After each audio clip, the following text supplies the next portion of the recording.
In this new, undercover video from Project Veritas, they expose Twitter as left-wing political hacks, who admit to blatantly violating the Second Amendment by censoring conservatives and right-wing ideas.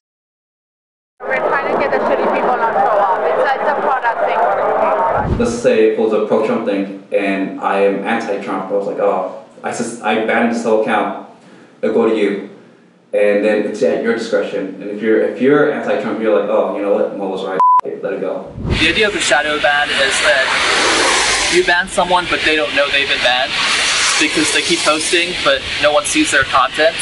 So they just think that no one's engaging with their content, when in reality no one's seeing it. I don't know if Twitter does this anymore. How do you know if it's a bot and not a normal person? You use machine learning. You look for Trump or America and you have like 5,000 like keywords to describe a redneck.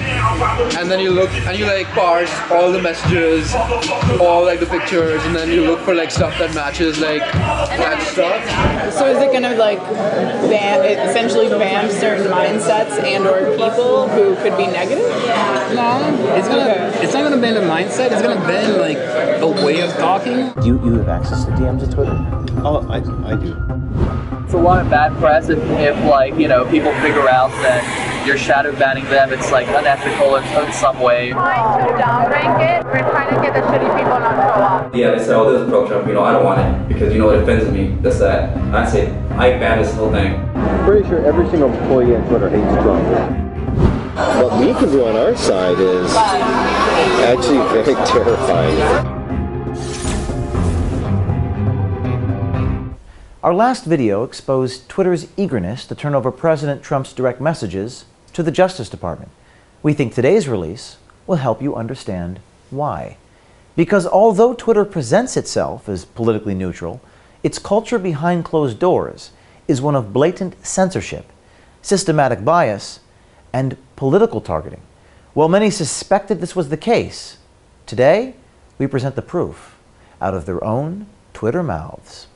So we're probably about 90% anti-Trump, maybe 99% anti-Trump. It's really hard to decide what to do about Donald Trump. Yeah, half of the people want to ban him, half of the people want to keep him. Does everybody at Twitter feel? Pretty much. Yeah, I mean, you got to go to Google in order to find the conservative. What department do you I'm in trust and safety. I do all the policy work for safety policy. I'm in the controversial team. Oh my goodness! I'm the team everyone says a lot about, yeah. Olinda Hassan is a policy manager for Twitter Trust and Safety. Her team is responsible for Twitter's rules and regulations, determining what content is and isn't allowed. Just last month, Trust and Safety updated their policy in an effort to crack down on racism and other forms of hate speech. But how do you keep like my timeline? Like, how do you keep certain things off my timeline? So like, because people will like read. We're trying to downrank it, but you need to also have a control of your timeline. So I've tried to like block people like Cernovich and stuff like that, and mute and stuff like that, but they still show up like all the time. That's something we're working on. I mean, I don't know what to do. We're working on where we're trying to get the shitty people not show up. It's a product thing we're working on. We wondered which people Hassan was referring to. What forms of free speech does Twitter want to stop from showing up? Former content review agent Mo Norai shed some light. Let's say it was a pro-Trump thing, and I am anti-Trump. I was like, oh, I banned this whole account. It'll go to you. And then it's at your discretion. And if you're anti-Trump, you're like, oh, you know what, Mo was right, let it go. Norai's job at Twitter was to review content, flagged as harmful, offensive, or in violation of Twitter policy, and ban it if it was. Content review is an integral part of any social media platform, but as Norai describes, it is highly susceptible to abuse. On stuff like that, it was more discretion on your viewpoint. I guess like how you felt about a particular matter. Oh, so it wasn't automated. It was a user and services person would deem it pro-Trump and take it down. Example, if it was, they said, oh, this is pro-Trump, you know, I don't want it because, you know, it offends me, this, that. I say, I ban this whole thing, and then it goes over and you're like, oh, you know what, I don't like it too. You know what, Mo's right, let's go. That's it. You're like, Mo's right, let's carry on. What's next? Keep it coming. Yeah, bring me another one to take down. Yeah. So I flag something, it's going to go by you. Correct, and then you look at it, you're like, oh hey, this is pro-Trump, and this might probably like, oh, I don't like it. Yeah, you know what? So on the reverse of that, they would just let a lot of the, I guess, left-leaning or liberal stuff to go through unchecked. It can come through check, and then I'll be like, oh, you know what, this is okay, let it go. Narai suggests Twitter's content review is more than a safeguard against hate speech.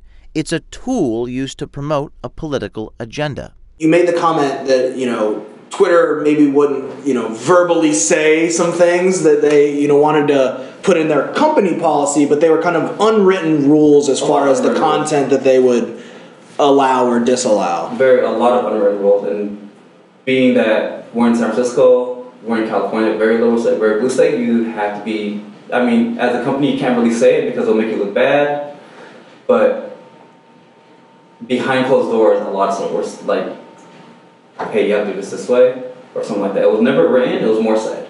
But it may not just be average users feeling the heat. Does Twitter target certain political figures for suspension? And more importantly, why? I should ask about this. Yeah, it's a really good point. Pranay Singh is an engineer for Twitter's direct messaging team. Why did they take his account down a couple weeks ago? I didn't know we did that. Yeah, his account went down, for a while. Oh, it might be the U.S. government pressure. What? Yeah, they do that. They do? Yeah. Why? Because they don't like people messing with their politics. And he got shit on a lot of people. Wow. He said the U.S. government would have done that. Would have asked Twitter to do it. Oh, yeah. Do you get requests from the government to make What is Twitter's tactic when it comes to censorship? To find out, we spoke with former Twitter software engineer Abhinav Vajrevu. One strategy is to shadow ban so that you have ultimate control. The idea of the shadow ban is that you ban someone but they don't know they've been banned because they keep posting but no one sees their content. So they just think that no one's engaging with their content when in reality no one's seeing it. Shadow banning is a way of blocking users from a social media platform without notifying them. Tweets from a shadow banned user still appear to their followers, but don't show up in search results or anywhere else on Twitter. It's an effective way of deterring Nigerian scammers and other online fraudsters. But if abused, shadow banning is dangerous. You just sort of turn off all of the features for them. So they still see everything, it's all there. You can like it, you can favorite it, or you can retweet or whatever. But at the end of the day, no one else interacts with no one else sees what you're doing. So all that data is just thrown away. It's risky though. Why is it risky? Because people will figure that shit out and be like, it's a lot of bad press if people figure out that you're shadow banning them. It's unethical in some way, so I don't know. In the past, people have been really, really pissed off about that, and even people who haven't been shadow banned have called it a really terrible thing to do. So yeah, it's a risky strategy. And so you go ahead and keep on tweeting. Yeah. And you've been banned and don't even know it. Yeah. I definitely know Reddit does this, but I don't know if Twitter does this anymore. Could shadow banning be used to stealthily target political views? Here's former Twitter engineer Conrado Miranda. I've heard talk that it's a good thing because they'll use it to ban Trump supporters or conservatives. So I didn't know if that's just a rumor or if that's true. That's a thing. That's a thing? That's a thing. Yeah. So how? How was that done?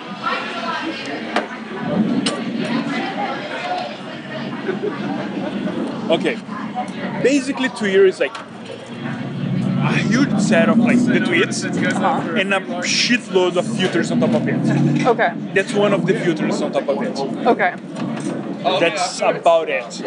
That's as much as I know about. So a feature on top of it? Yeah, imagine you have all the tweets ever that happened from the beginning of time in reverse chronological order. Right. So until we get to the actual system that ranks the timeline, we just like we have a bunch of filters removing some tweets.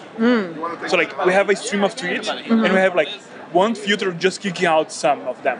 Our conversation with Miranda was illuminating. Twitter's censorship practices go far beyond a few politically motivated techies. Twitter is run by an advanced set of algorithms, tools that are used to sift through vast amounts of data, or in this case, tweets.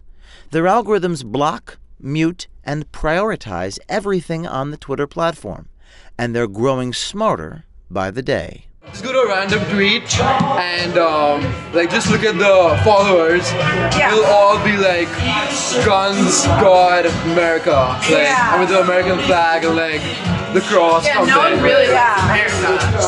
No. Like who says that? Who talks like that? It's for sure a god. Yeah. Or a redneck. Rednecks don't exist. Yeah. So can you get rid of them? I wouldn't know. Can you get rid of them? Yeah. Like how do you do that? You just leave them, but like the problem is there are hundreds of thousands of them, so you've got to like write algorithms that do it for you. Pranay Singh described how one Twitter algorithm removes users they believe to be bots, Russian bots. How do you know if it's a bot and not a normal person? Oh, you use machine learning. It's like it's like an algorithm that you write where like you can like look for things, right? So like if there's like people who are like American guns, can you like write an algorithm to just take all those people out? Oh yeah. Do you do that? It's actually how we do it. Yeah, it's pretty close. You should be an engineer. You're really good at this shit. So can you just write them against like say someone has like Trump in the name like or like conservative or like America first. Yeah. Can you just like write algorithms? Are you sure you're not a programmer? That's literally how you do it. It's what? She's a very smart. That's how you do it. That's exactly how you do it. Yeah, you look for Trump or America and you have like 5,000 like keywords to describe a redneck. And then you look and you like parse all the messages, all like the pictures, and then you look for like stuff that matches like that stuff. And like if it, so like you assign like a value to each thing. So like Trump would be like 0.5, like a picture of a gun would be like 1.5. And like if it comes up, the total comes up above like a certain value, then it's a bot. Weeding out fake users is an important tool for Twitter, but according to Pranay, this tool is not applied equally across the political spectrum. Do you think the majority of the algorithms are against conservatives or liberals? I would say the majority of it are for Republicans because they're all from Russia and they wanted Trump to win. So you'd mostly just get rid of conservatives? I knew that Trump was in Russia. This secret project you're working on is going to help people communicate better? That's the goal. So what I'm working on, this is the goal of what I'm working on, ultimately. The goal of what I'm working on is going to make it so that everything in Twitter is dynamic. This is Twitter software engineer Stephen Pierre. He told our undercover journalist about a secret project involving machine learning. In the tech world, machine learning refers to algorithms that teach themselves how to solve problems, eliminating the need for human input. It may sound like something out of a Stanley Kubrick movie, but machine learning is all too real, and it's about to take over your social media feed. Every single conversation is going to be rated by a machine, and the machine is going to say whether or not it's a positive thing or a negative thing.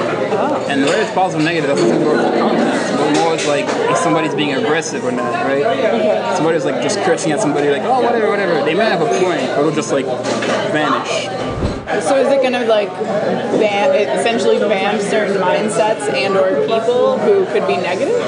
No, it's not going to ban the mindset. It's going to ban like a way of talking. Ban a way of talking. See, Twitter may fancy itself the global town square, but it's clear from our reporting that Twitter is not an open and unbiased platform. Anonymity of its internal policies have bred irresponsibility and abuse. If Twitter wants to convince its users it truly respects free speech, there must be some transparency. Bring shadow banning out of the shadows. Algorithms are only as good as the weights that are put on them. So take your thumb off the algorithmic scale. Get rid of the engineers that abuse their power and show us your HR policies. Jack Dorsey, Stay true to your mission statement to, quote, give everyone the power to create and share ideas and information instantly without barriers, or become irrelevant. And stay tuned, Jack Dorsey, because we at Project Veritas are just getting started.